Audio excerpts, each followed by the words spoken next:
Muy buenas tardes, estimados televidentes y radioyentes. La cumbre del Grupo de los 77 Machina acaba de concluir en Bolivia en un importante momento para la integración de los pueblos del sur. 50 aniversario de esta organización, Bolivia como presidente y Evo Morales encabezando este propósito de ratificar la unidad entre nuestros pueblos y la búsqueda de un desarrollo más justo para todas las naciones del mundo. En este importante evento estuvo una delegación cubana encabezada por el presidente de los consejos de Estado y de ministro general de Ejército Raúl Castro Ruz, y allí se escuchó la voz de Cuba y se recibió además el agradecimiento de muchas naciones hacia nuestro país. De la importancia de este evento, de los resultados que de él se cosecharon, estaremos hablando en nuestra mesa redonda de hoy, que tengo el placer de estar compartiendo, como ustedes vieron en la presentación, con la compañera Dulce María Huergo Rodríguez, jefa del Departamento de Asuntos Económicos Multilaterales del Ministerio de Relaciones Exteriores, y los colegas Juana Carrasco, jefa de la página internacional del diario Juventud Rebelde, y Oliver Zamora, periodista del Sistema Informativo de la Televisión Cubana. Con ellos estaremos compartiendo los análisis de la noche de hoy. Los invito a que nos acompañen. Siempre en los grandes acontecimientos.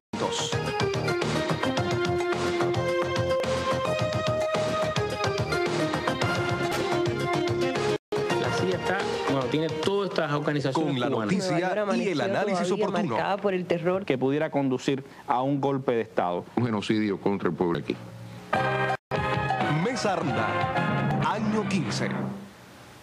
Bueno, hemos recibido la información de que el presidente cubano Raúl Castro está de regreso a la patria. Según una nota informativa, en la tarde de este lunes y luego de 2 jornadas de actividades como parte de la cumbre extraordinaria del Grupo de los 77 Machina, celebrada en la ciudad de Santa Cruz de la Sierra, Bolivia, el general de Ejército Raúl Castro Ruz, presidente de los consejos de Estado y de ministros, regresó a Cuba. En el aeropuerto internacional José Martí, Raúl y la delegación que lo acompaña fueron recibidos por los miembros del Buró Político José Ramón Machado Ventura, segundo secretario del Comité Central del Partido Comunista de Cuba, y el general de cuerpo de este fin de semana. El presidente cubano participó en el encuentro plurinacional y social de los pueblos realizado en el estadio Tahuichi Aguilera, que antecedió a la inauguración de la cumbre del G77 Machina.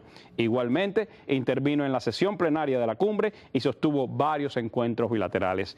En cada uno de estos momentos fue evidente la solidaridad con nuestro país, así como el respaldo unánime a la lucha contra el bloqueo económico que impone a la isla el gobierno de los Estados Unidos.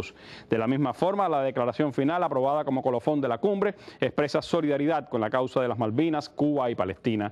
Asimismo, mantiene las posiciones de principios del grupo y avanza en algunos temas de gran importancia para los países subdesarrollados, en particular los referidos a los objetivos de desarrollo sostenible y la agenda de desarrollo post-2015.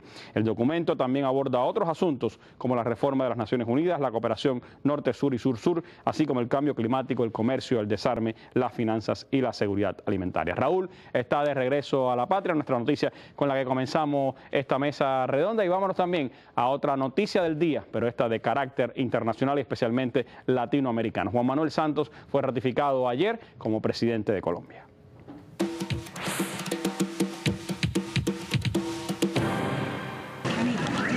Una soleada mañana sabanera, la afluencia de votantes, Convicción de la Paz, marca religió al presidente Juan Manuel Santos. Acá se supo desde el comienzo por qué y por quién se votaba. Convoco a los amigos, a los colombianos, a los artistas, a la gente de la cultura, a que, pues hombre, tratemos de contener estas vainas neofascistas que con una aparente cara democrática están infiltrando, permeando todas las instituciones relativamente democráticas que hay en este país. La calma en que transcurrió la jornada antecedió los resultados que en tiempo récord dio la autoridad electoral colombiana y que señalaban como ganador al candidato presidente Juan Manuel Santos. El candidato de la derecha aceptó su derrota. Debo hacerlo por convicción democrática, felicitar al presidente. Mientras tanto, en la sede de su campaña, acompañado de su familia y de su fórmula vicepresidencial, y en medio de las voces Colombia quiere paz, el reelecto presidente manifestaba que había triunfado la unidad y la ilusión de cambiar el miedo por esperanza. Lo que estaba en juego no era el nombre de un candidato, sino un rumbo para el país. Colombianos de muy diferentes convicciones, incluyendo muchos que no simpatizaban con mi gobierno, se movilizaron alrededor de una causa que es la causa de la paz. Paz por la que luchó, caminó y votó Gustavo Moncayo, para quien los que dieron en las urnas dejan ver a un pueblo que está cansado de trasegar los dolorosos caminos de la guerra. La paz de Colombia lo necesita y es una ganancia para Latinoamérica y para el mundo entero. Salgo con la esperanza de que el presidente nos cumpla todo lo que nos prometió. Así, luego de una campaña pasada por escándalos y denuncias, los colombianos en las urnas le dijeron no a la guerra y le dieron la mano a la esquiva y anhelada paz. Bueno, así lo estaba reflejando Telesur. Los medios de comunicación han resaltado hoy durante toda la jornada la victoria de Juan Manuel Santos y sobre todo lo que puede significar para la continuidad esperada del proceso de paz en ese país. Se ha dicho por parte de Santos que buscará reformular su gobierno, darle entrada a varias de las fuerzas que propiciaron su victoria en esta segunda vuelta electoral y también pues atender, según él, los errores cometidos durante su primera gestión de gobierno. Noticia del día en América Latina, esta victoria electoral de Santos, Colombia. Vamos a entrar ahora en el análisis de los resultados de la cumbre del G77 más China.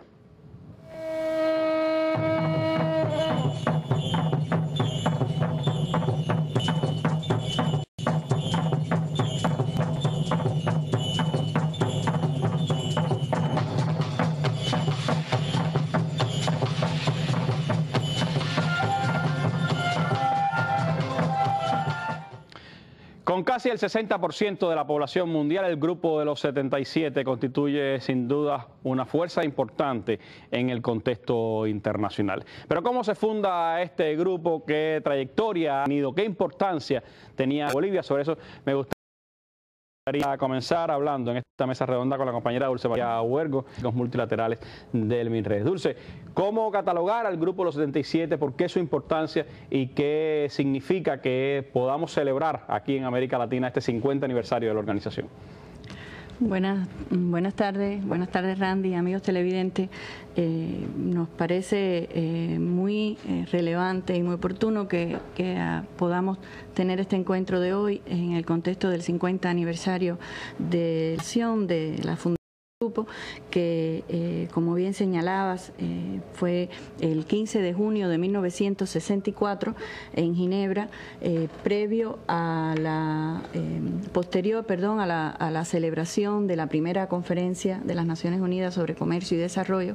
El grupo, cuando 77 países imbuidos en la negociación que de cara a esta conferencia estaban desarrollando en Nueva York, deciden unirse y crear este grupo, como señalaba, el 15 de junio de 1960, justamente hoy, cumpliendo el 50 aniversario. Por eso el grupo de los 77 se ha quedado ya como marca del grupo, porque fueron 77 países los que lo fundaron. Exactamente, fueron 77 países los que lo fundaron, aunque ya en la actualidad, como mencionabas al inicio, son países miembros que son pertenecientes a las distintas regiones de África, Asia, el Pacífico, América Latina y el Caribe, e incluida China, que se incorporó en el año 91, un poco ya más avanzado la incorporación, con relación a la incorporación del resto de los miembros. Esto es un mecanismo que, como señalaba, surge al calor de las negociaciones de la primera conferencia de Nación y Desarrollo y surge como un mecanismo, una agrupación de concertación política ante la necesidad de unir fuerzas, justamente lo que ahora más relevante consideramos ha sido de los resultados de esta cumbre, el llamado a la unidad, justamente esa unidad y esa necesidad de unidad frente a las distintas posiciones de los países desarrollados con relación a la diversa y amplia agenda internacional, que este grupo de 77 países decide sentarse a concertar sus posiciones de cara a a estas reuniones, ¿no? El hecho, Dulce, de haber en medio de las nacientes discusiones sobre el comercio mundial, sobre la nueva realidad del comercio mundial, implica entonces que este foro de concertación política le da un peso importante a los temas económicos, a los temas comerciales. Sí, de hecho, el mandato fundamental de este mecanismo cuando se crea era justamente ese, el de articular las posiciones de este grupo de países en las negociaciones de la esfera económica, de la esfera administrativa y presupuestaria de Naciones Unidas, en la esfera medioambiental, que en estos últimos años adquiere un realce mucho mayor, y también alguno social en el marco de Naciones Unidas. Y por supuesto, otro elemento que constituyó un rasgo distintivo de este mecanismo fue potenciar también y promover la cooperación sur-sur al interior de nuestros países, que es uno de los elementos también, digamos, esenciales en la agenda del grupo en estos momentos de cara a la búsqueda del desarrollo sostenible de todos nuestros países. Pudiera parecer que entre tantos mecanismos integradores, entre tantos mecanismos de debate que hay hoy en el mundo, quizás pueda haber perdido en ciertos momentos relevancia el grupo de los 77. Este propósito de revitalizar el grupo como ente de discusión, ¿qué consenso ha encontrado en las naciones previo a esta cumbre? No, el grupo ha pasado por digamos, altas y bajas en función también de la propia dinámica de la situación internacional, ¿no? Pero nos parece, y de muy relevancia, que en el marco del 50 aniversario, después lo vamos a evaluar, se van a ir más en detalle con relación a los resultados de la declaración, la propia cumbre, pero nos parece muy importante que en el marco del 50 aniversario, uno de los mensajes fundamentales que haya podido trascender de esta cumbre haya sido ese llamado a la unidad, esa, digamos, conciencia de los países miembros de la importancia que el grupo tiene, de la fortaleza que el grupo tiene, por supuesto consciente de los enormes retos y desafíos que también tendrá que enfrentar en cada uno de los procesos negociadores en los que está involucrado, pero yo pienso que sí, que es muy representativo que haya sido incluso también nuestra región, con el simbolismo que tiene de haber llegado a esta cumbre con todo lo que se ha alcanzado en el marco de la CELAC también, que recientemente a inicios de año tuvimos la segunda cumbre aquí en La Habana, donde muchos de los temas que están contenidos en la declaración del Grupo de los 77 también fueron retomados allá, por cierto. Entonces, un poco resumiendo, pienso que sí, que es muy relevante la valoración y la importancia que se haga de el papel que tiene el grupo en estos momentos, y reitero el llamado a la unidad, el compromiso y solidaridad de los miembros del grupo de cara a los enormes retos que tiene por delante, nos parecen de mucha utilidad para el futuro. Gracias, Dulce. Veamos un resumen que Telesur hizo sobre los resultados de esta cumbre que acaba de Bolivia. La cumbre reunió a delegados y jefes de Estado de un centenar de países. Conmemoró los 50 años de creación del Grupo de los 77 más China y fue un acontecimiento positivo para su propio fortalecimiento. Bolivia se plantea en el centro de las discusiones mundiales al hacer eso. Eso es muy bueno para Bolivia, pero también hablo con el orgullo de ser sudamericano. El encuentro fue escenario de profundos cuestionamientos al orden económico vigente y de demandas e iniciativas para modificar el actual estado de cosas considerado injusto. El zorro lo tenemos dentro del gallinero, porque el mundo rico no solo nos vende mercadería, nos vende además modo de vida. ¿Hay que componer ese modo de vida? Si queremos la libertad, sí, porque para vivir se necesita tener tiempo. Si a ti se te va la vida pagando cuotas. Los participantes coincidieron en que la cumbre cumplió con el objetivo de alumbrar el camino hacia un nuevo orden mundial para vivir bien, como reza su convocatoria. Es una tarea pendiente de la humanidad, un nuevo orden económico, Los viejos colonialismos se trastocaron en nuevas formas de dominación, de saqueo, y tienen que ser superados. Hasta la derecha en el mundo acepta que el orden económico que existe es injusto. El anfitrión Bolivia, presidente del grupo de los 77 Machín, consideró importante la definición de objetivos del nuevo milenio y que además decidió abrir espacio para el estudio de los potenciales beneficios de la hoja de coca en estado natural. Expertos, científicos, movimientos sociales, productores de la hoja de coca, tener la posibilidad de explicar y demostrar que la hoja de coca no es dañino para la vida humana. Otra cosa es, con uso de precursores, agentes químicos, transformar de coca a cocaína, condenamos, rechazamos rotundamente.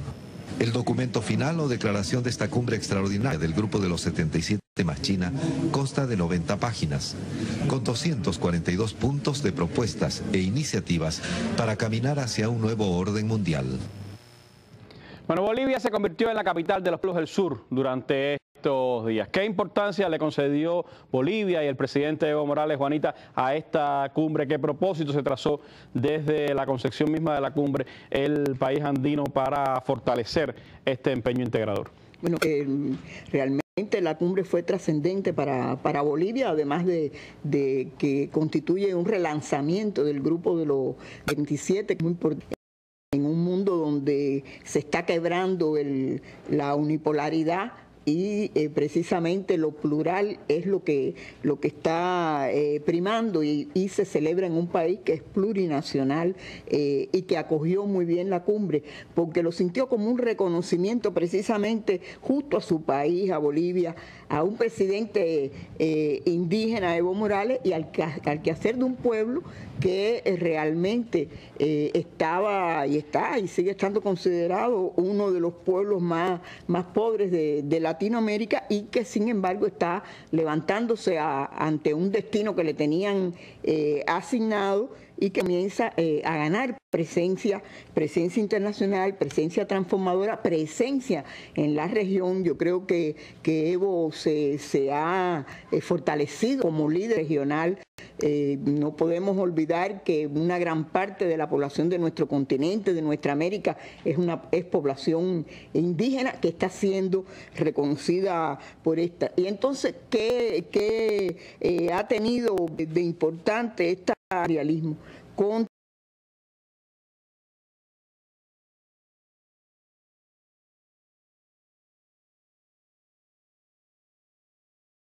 mama precisamente Evo, con razón Ban Ki-moon, que llegó antes a la cumbre. Celebró su cumpleaños en Bolivia. Celebró su cumpleaños en Bolivia con cake hecho con harina de coca, que es muy interesante para demostrarle, como hizo el pueblo boliviano, el pueblo de Santa Rita, donde lo recibieron, el concepto de que coca no es cocaína.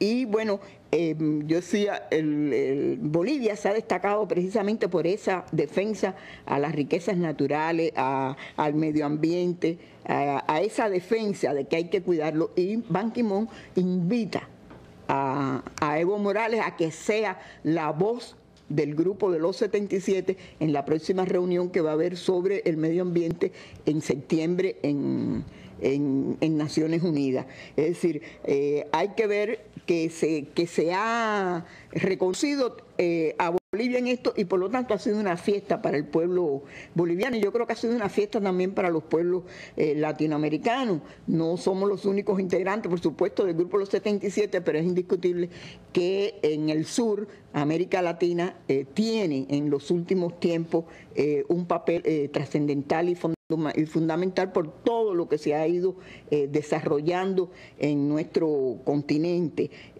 Ha sido esta cumbre, y lo es Bolivia con su presidente Evo Morales, un cabal defensor de la integración.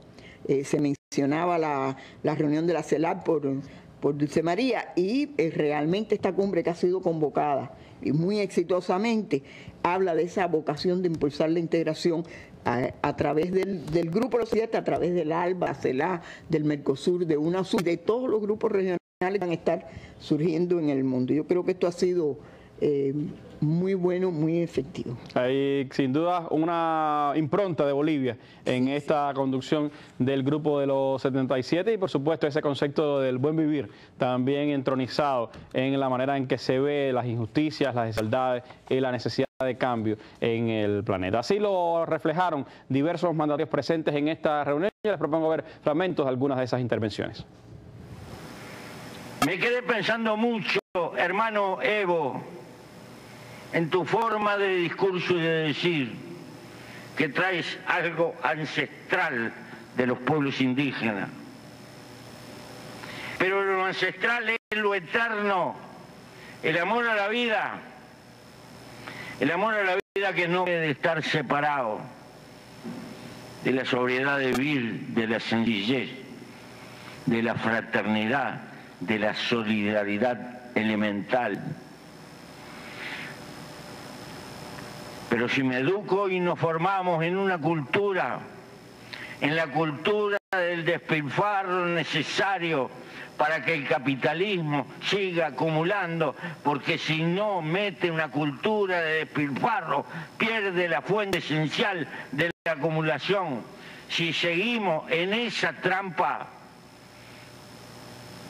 es posible que logremos desarrollo material, pero no lograremos desarrollo humano.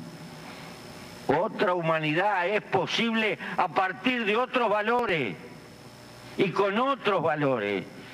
Este enfrentamiento va mucho más allá de la fuerza material. ¿Por qué? Porque tenemos más de 50 años de balconear la historia. Hemos visto construir hermosas utopías, los mejores sueños.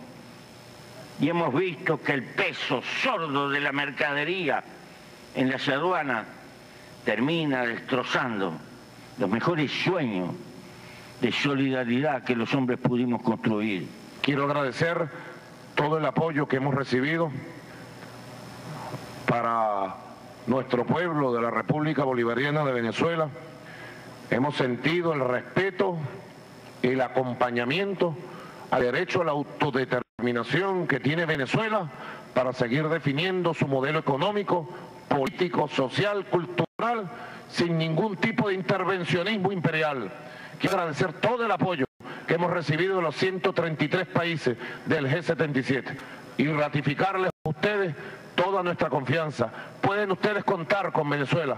Venezuela va a seguir por el camino de ese profeta inmenso que tuvo Sudamérica llamado Hugo Chávez. Muchas gracias.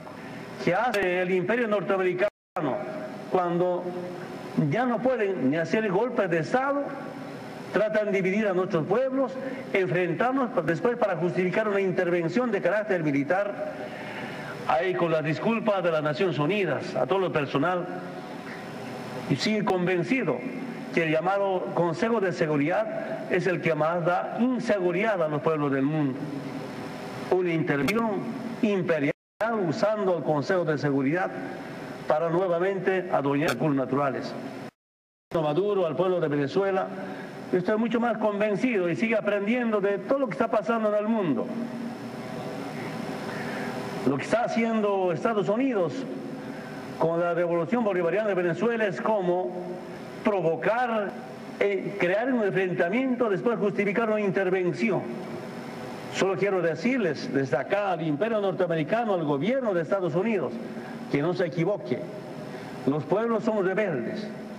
Los pueblos saben exactamente quiénes son los enemigos internos y externos, de dónde vienen las conspiraciones y para qué vienen las conspiraciones, provocaciones. Estamos convencidos y mucha responsabilidad de nuestros pueblos. Y Bolivia, como hija predilecta de Simón Bolívar, siempre acompañará esa revolución democrática, la revolución bolivariana de Venezuela. Estamos convencidos de eso. Y nuevamente quiero ratificar, sin miedo a nadie, se sigue agrediendo y provocando Estados Unidos a Venezuela y a América Latina, seguro que América Latina de Venezuela y otros países será el segundo Vietnam para Estados Unidos, porque vamos a defender nuestros recursos naturales, vamos a defender las democracias y sobre todo vamos a defender nuestra soberanía y dignidad.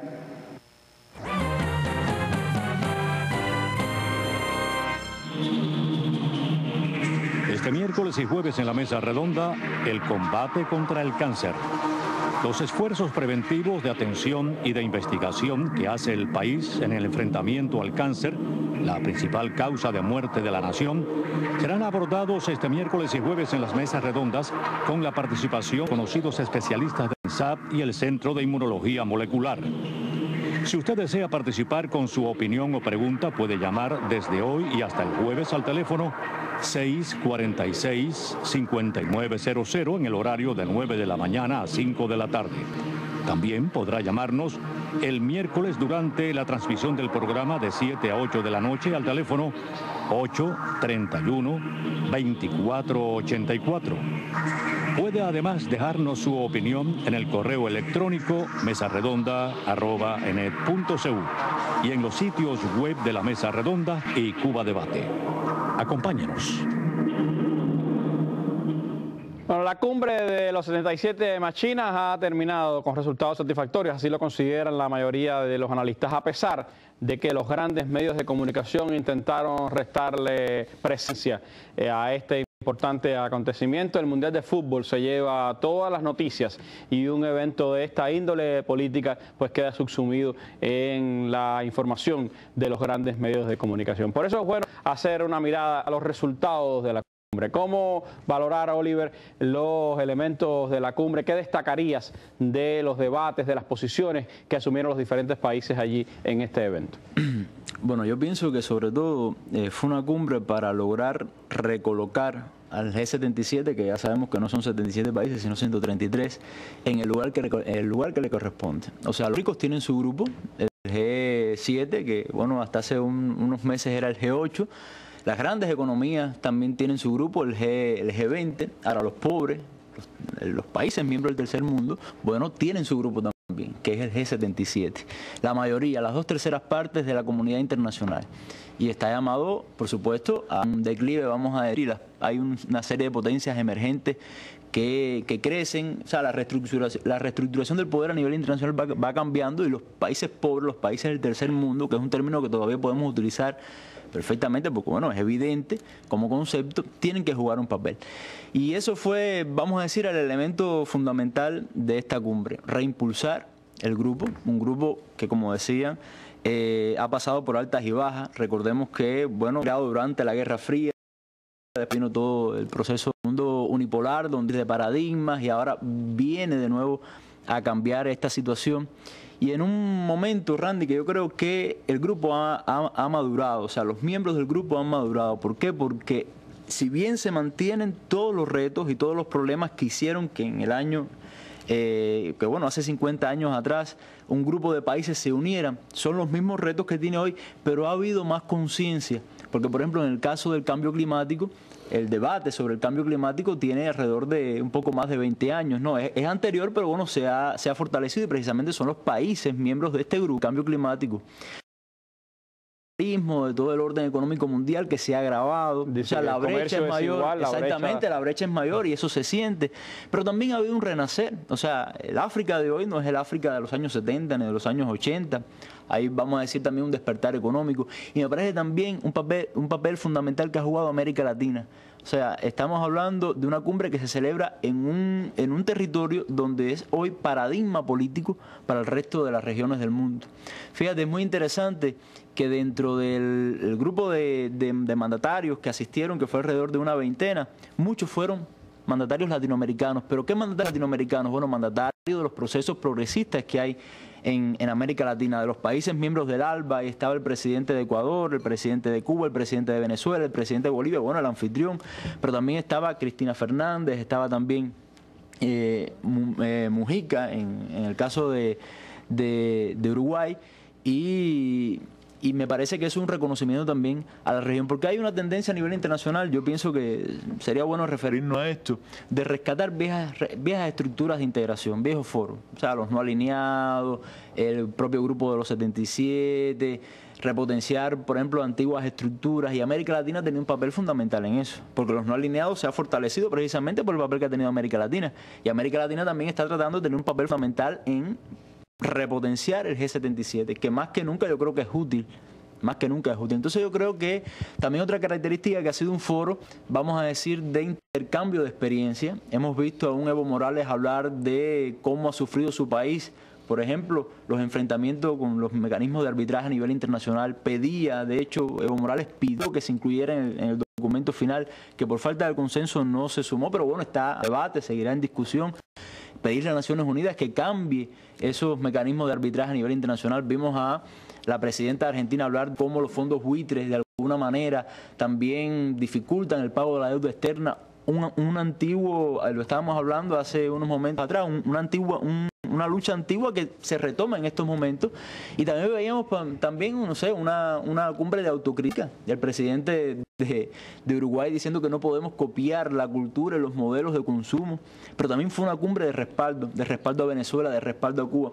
Es decir, fue una cumbre que demostró que a Palestina, que a pesar de la diversidad, y eso quedó reflejado en la declaración final, que fue muy amplia, nos unen muchos aspectos, a pesar de nuestras diferencias. Sin duda un momento importante de debate, de encuentro, y que se haya respaldado posiciones también defendidas por América Latina durante estos años, y que se haya hecho de consenso con otras regiones del mundo, pues da una relevancia precisamente a esta cumbre, ¿no? El G77 más China, bueno, estos 133 países demostraron más unidad y más consenso que el que hay, por ejemplo, en instituciones como el G7, a pesar de que son 7 países, de que son grandes potencias, ha demostrado más consenso que el G7 y que el G20, por ejemplo, a pesar de la cantidad de países que lo integran. Ese es el reto que tiene por delante, es cómo mantener ese consenso y como señalaba el presidente Raúl Castro en esta cumbre, cómo hacer prevalecer esa mayoría que somos. Es decir, cómo en el contexto internacional el Grupo 77 debe prevalecer como mayoría, debe poner sus posiciones y debe enfrentar también los desafíos que significan el mundo actual. El discurso de Raúl, que fue uno de los más seguidos de la cumbre, uno de los más reflejados por los medios de comunicación, yo les propongo recordar un fragmento de ese discurso de Raúl en la cumbre del G77 más China.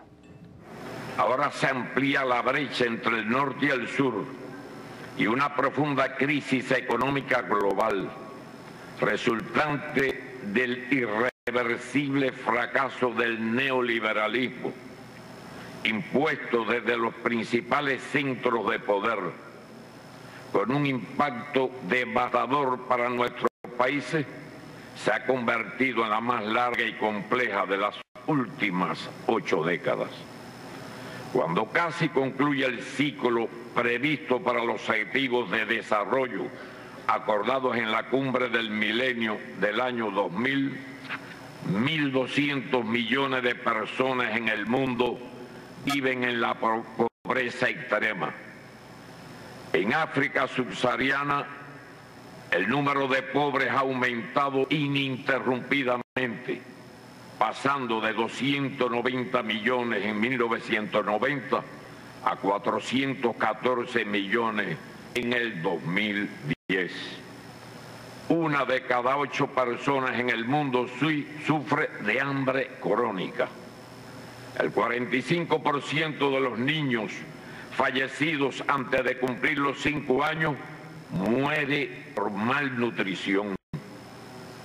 La deuda externa registra niveles sin precedentes, a pesar de los enormes pagos que hemos realizado por su servicio. Se agrava el cambio climático, generado en lo fundamental por los patrones de producción y consumo irracionales y derrochadores de los países industrializados, que de mantenerse para el 2030 harían falta recursos naturales equivalentes a 2 planetas. Ante estas realidades, conserva plena vigencia el principio de las responsabilidades comunes, pero diferenciadas en el enfrentamiento del cambio climático y otros desafíos ambientales. Como ha dicho el compañero Fidel Castro Ruz, existen los recursos para financiar el desarrollo. Lo que falta es la voluntad política de los gobiernos de los países desarrollados. Es preciso exigir un nuevo orden financiero y monetario internacional y condiciones comerciales justas para productores e importadores, a los guardianes del capital centrados en el Fondo Monetario Internacional y el Banco Mundial, a los defensores del neoliberalismo, agrupados en la Organización Mundial de Comercio, que intentan dividirnos. Solo la unidad nos permitirá hacer prevalecer nuestra amplia mayoría. Así tendremos que hacerlo si queremos que la agenda del desarrollo después del 2015, que deberá incluir los objetivos de desarrollo sostenibles, ofrezca respuesta a los problemas estructurales de las economías de nuestros países, genere cambios que permitan proponerse un desarrollo sostenible, sea universal y responda a los intereses a los diferentes niveles de desarrollo. Bueno, son parte de las palabras de Raúl en esta cumbre del G77 más China y son reflejo precisamente de las posiciones que Cuba llevó a este evento. ¿Cómo decir en breves palabras, Dulce, cuáles son los principales temas que Cuba defendió durante todo el proceso previo y durante ya la celebración de la cumbre? ¿Y cómo percibes el interés, la solidaridad que Cuba recibió también como parte de este evento?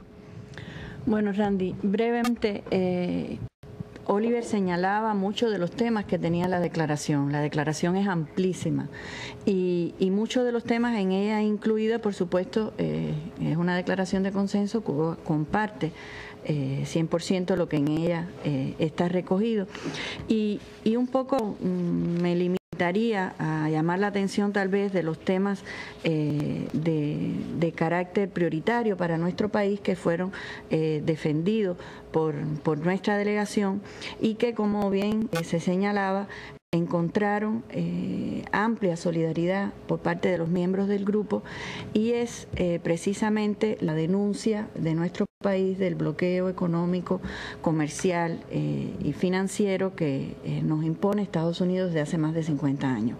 Esto es un tema que aparece recogido siempre en las declaraciones del Grupo de los 77. La Asamblea General de las Naciones Unidas tiene más de 22 años adoptando resoluciones con una abrumadora mayoría de sus miembros y este fue un tema, la denuncia a esta genocida política que fue incorporada en la declaración y se recoge una vez más, como decía, la condena al tema y el llamado a que el gobierno de los Estados Unidos cumpla con los reclamos reiterados de la comunidad internacional con relación a este tema. El elemento, digamos, distintivo de esta genocida política en los últimos tiempos, su alcance extraterritorial cargadísimo en los últimos meses. El caso del BNP Paribas, el banco francés, es una muestra evidente. Es una muestra evidente. Esto fue un elemento que también quedó recogido en la declaración del grupo, que nos parece muy relevante, sobre todo por lo que se señalaba, es decir, cada vez hay más países que son objeto de la aplicación extraterritorial del bloqueo y hay un reconocimiento ya no digamos discreto, sino un reconocimiento firme y de rechazo a esta dimensión extraterritorial. Otro tema que Cuba llevó a la cumbre, que también encontró solidaridad por parte de los miembros a la hora de recoger el tema en la declaración, fueron las denuncias de nuestro país de los planes desestabilizadores y subversivos contra nuestro país, el recientemente denunciado programa y de la red de Zunzuneo, que era un programa financiado por la Agencia para el Desarrollo de Estados Unidos para crear una plataforma de información subversiva a través de las redes de telefonía móvil. Esto, debemos señalar, formó parte, la denuncia sobre este tema, forma parte de un bloque de párrafos que fueron recogidos en la declaración que tienen que ver con las nuevas tecnologías de la información, hubo un amplio reconocimiento a la importancia y las oportunidades que estas tecnologías brindan a los países, pero en ese mismo contexto se llama la atención del impacto negativo que tiene su uso ilegal, que tiene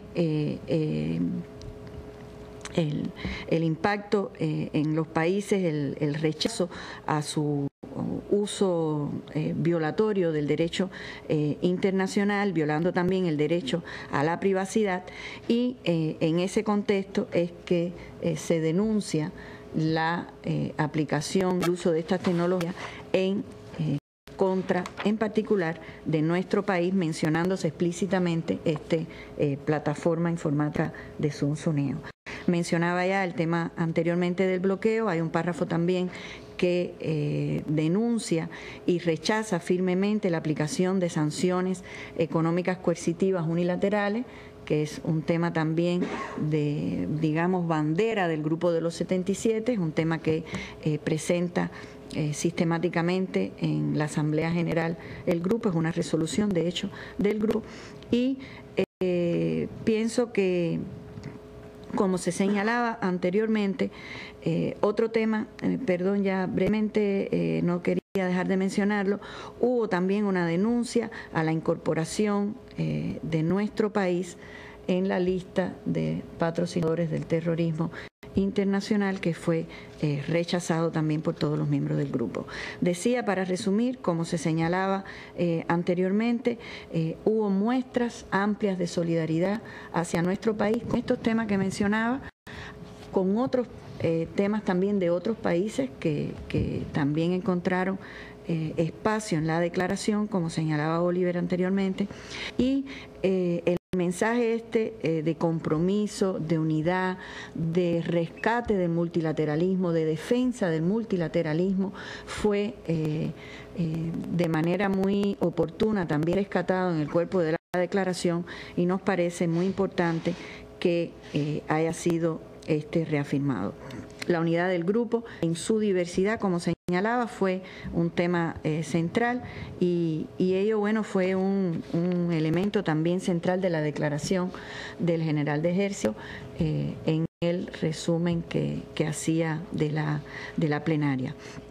Para finalizar, me gustaría también mencionar que hubo un amplio reconocimiento al papel de nuestro país, al liderazgo histórico del comandante en jefe en todas estas batallas que ha tenido el Grupo de los 77, los países en desarrollo en general, ya dígase de los temas de comercio, de economía, toda la batalla por la cancelación de la deuda externa, en la que Fidel fue un ferviente defensor y abanderado de todas estas justas causas, y muy merecido reconocimiento también hubo en el marco de la cumbre. Y varios discursos se refirieron a Fidel, lo hizo Evo, lo hizo Maduro, lo hicieron otros mandatarios, y creo que es un reflejo también del liderazgo histórico de Fidel, no solo en la Revolución Cubana, sino en la causa de los pueblos del tercer mundo y especialmente los de América Latina. Tengo ahora contacto vía telefónica con Bolivia, y está al teléfono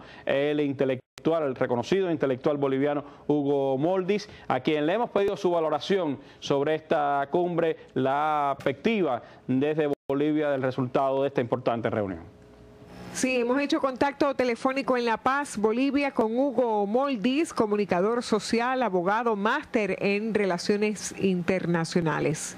Hugo, acaba de finalizar la cumbre del Grupo de los 77 más China, una cumbre que se realizó en Santa Cruz de la Sierra, en Bolivia, y nos gustaría conocer su valoración sobre este evento. Yo creo que el saldo es altamente favorable desde todo punto de vista. Primero, desde el punto de vista organizativo, es la primera vez que Bolivia organiza un evento de semejante magnitud, que reúne a más de 2/3 de los países miembros de las Naciones Unidas y que representan a un poquito más del 60% de la población.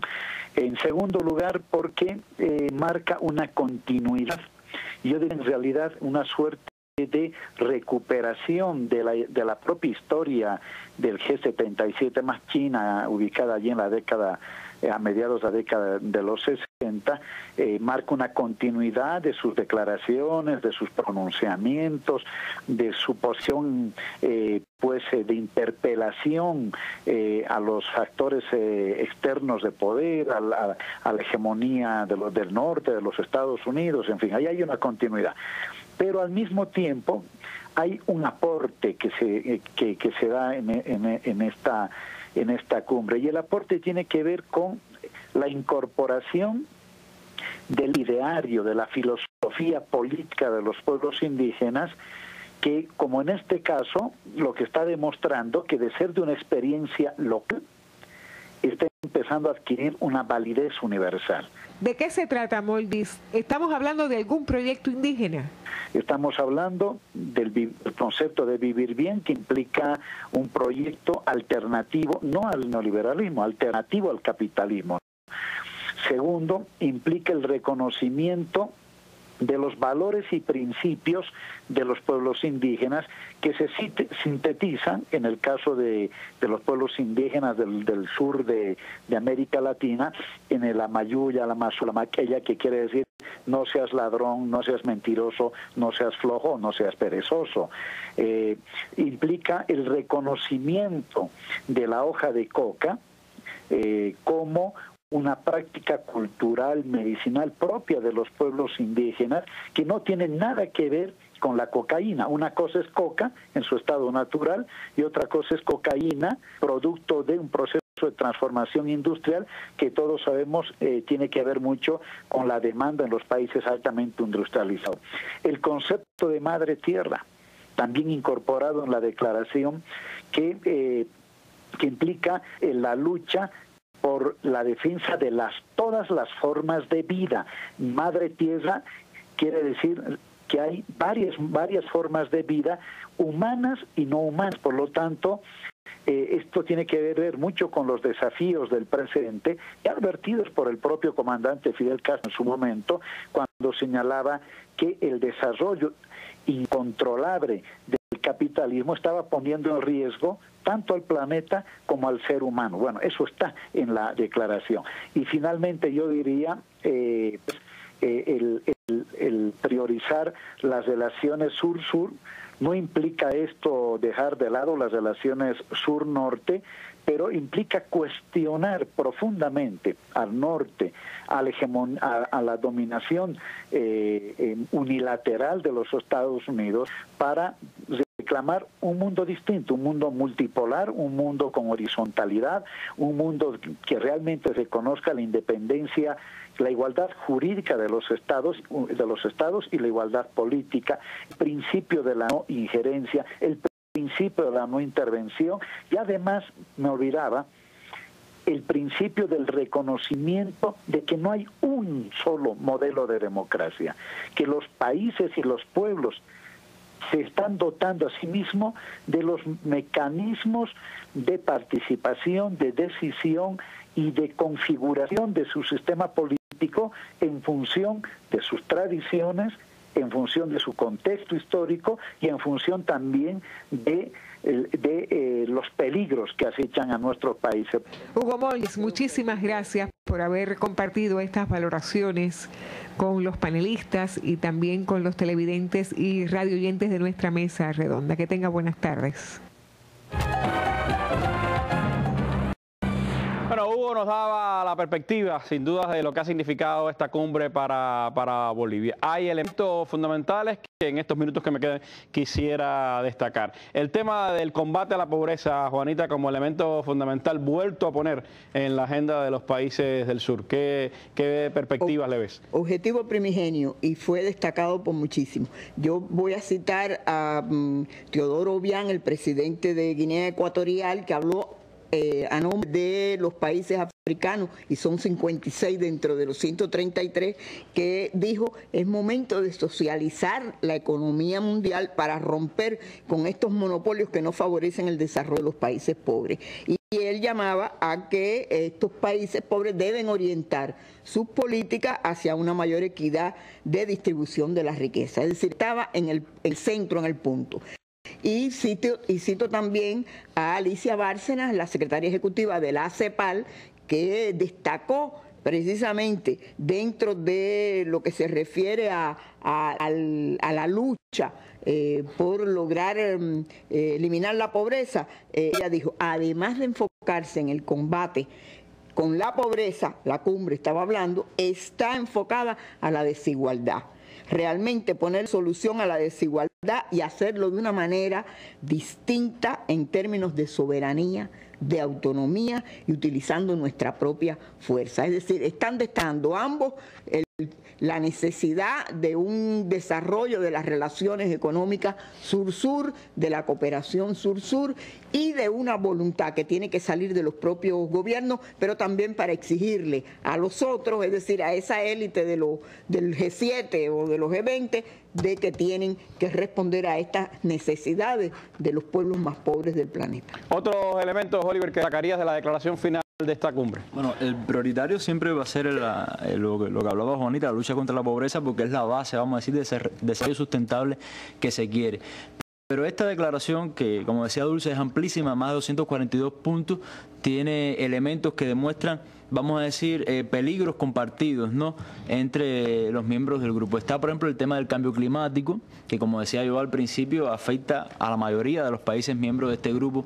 Está cambiar, vamos a decir, toda la estructura financiera a nivel internacional, porque precisamente en ese modelo son estos países los que pierden. Pero hay también no solamente puntos objetivos en la declaración final, sino también, vamos a decir, puntos más conceptuales. El llamado a la unidad es fundamental. Se vio en el discurso de muchos mandatarios y quedó también en esta declaración final, porque sin la unidad no hay nada, y mucho más en un grupo que es tan amplio y es tan diverso, con características tan diferentes. Y también la relación sur-sur, que es un cambio de paradigma, porque muchas veces nuestras regiones no se miraban hacia adentro, ¿no?